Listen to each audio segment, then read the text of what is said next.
حضرت آدم علیہ السلام کے بعد اللہ تعالیٰ نے انسانوں کی رہنمائی کے لیے انبیاء کرام بھیجنے کا سلسلہ جاری رکھا۔ انہی جلیل القدر انبیاء میں سے ایک حضرت شیت علیہ السلام تھے۔ ان کا نام اللہ کا عطیہ ہے کیونکہ اللہ نے انہیں حضرت آدم علیہ السلام کو اس وقت عطا فرمایا جب ان کے بیٹے حابیل کی موت واقع ہو گئی تھی۔ حضرت شیت علیہ السلام نے اپنے والد حضرت آدم علیہ السلام کے مشن کو آگے بڑھایا۔ وہ لوگوں کو اللہ کی پہچان، سچائی اور نیک زندگی گزارنے کی تعلیم دیتے رہے۔ ان کی زندگی ہمارے لیے نصیحتوں اور حکمتوں سے بھری ہوئی ہے۔ جب قابیل نے اپنے بھائی حابیل کو قتل کر دیا تو حضرت آدم علیہ السلام اور حضرت حوا علیہ السلام بہت رنجیدہ ہوئے۔ اللہ تعالیٰ نے اپنی رحمت سے انہیں ایک اور بیٹے سے نوازا۔ یہ بیٹا حضرت شیت علیہ السلام تھے۔ حضرت آدم علیہ السلام انہیں بے حد چاہتے تھے کیونکہ وہ پاکیزہ اور اللہ کی فرمان بردار تھے۔ بچپن ہی سے حضرت شیت علیہ السلام میں حکمت اور نیک کردار کے آثار نمایاں تھے۔ حضرت آدم علیہ السلام نے انہیں دین کا خاص علم دیا اور عبادت اور رہنمائی کی اصول سکھائے۔ وفات سے پہلے حضرت آدم علیہ السلام نے حضرت شیت علیہ السلام کو اپنی قوم کی قیادت کی ذمہ داری سونپی۔ انہوں نے فرمایا، اے میرے بیٹے، لوگوں کو ہمیشہ اللہ کی طرف بلانا، انہیں شیطان سے بچانا کیونکہ وہ انسان کا سب سے بڑا دشمن ہے۔ حضرت شیت علیہ السلام اپنے والد کے بعد نبی اور رہنما بنے۔ انہوں نے لوگوں کو اللہ کی عبادت، انصاف اور برائی سے بچنے کا پیغام دیا۔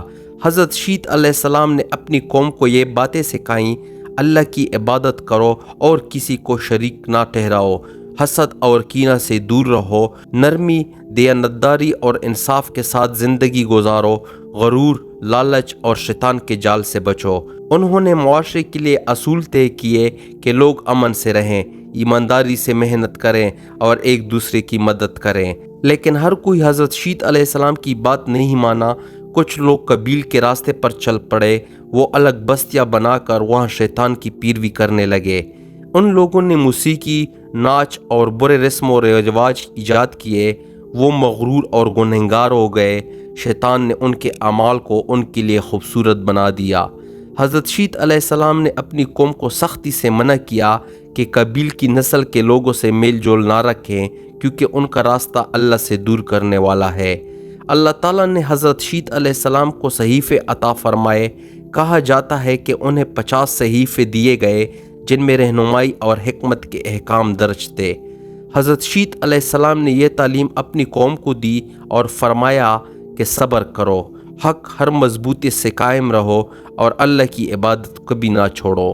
نبی بننا آسان نہیں تھا۔ حضرت شیت علیہ السلام کو کئی مشکلات کا سامنا کرنا پڑا۔ شیطان ہمیشہ لوگوں کو بہکانے کی کوشش کرتا رہا۔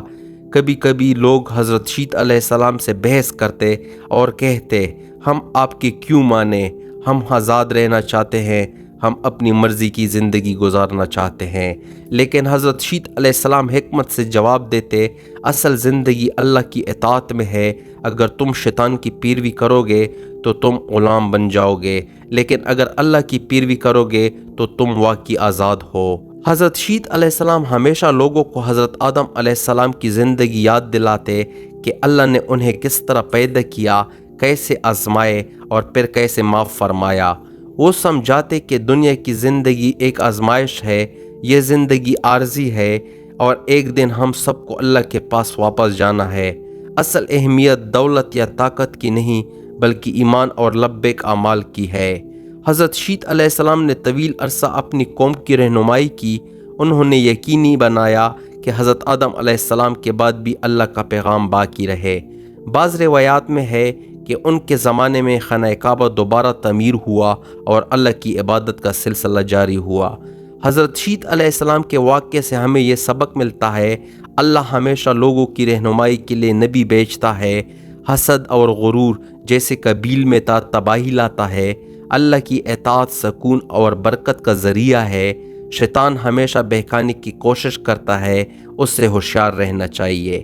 انبیاء کرام ہماری بھلائی کے لیے ہیں، ان کی تعلیمات کی قدر کرنی چاہیے۔ حضرت شیت علیہ السلام اللہ کے عطا تھے۔ حضرت آدم علیہ السلام کے بعد کی رہنمائی اور انسانیت کے لیے روشنی کا چراغ۔ ان کی زندگی ہمیں یاد دلاتی ہے کہ سچائی ہمیشہ باقی رہتی ہے، چاہے لوگ کتنا ہی دور کیوں نہ ہو جائیں۔ اللہ تعالی ہمیں اپنے انبیاء کے ہدایت پر چلنے اور اسلام کے راستے پر قائم رکھنے کی توفیق دے، آمین۔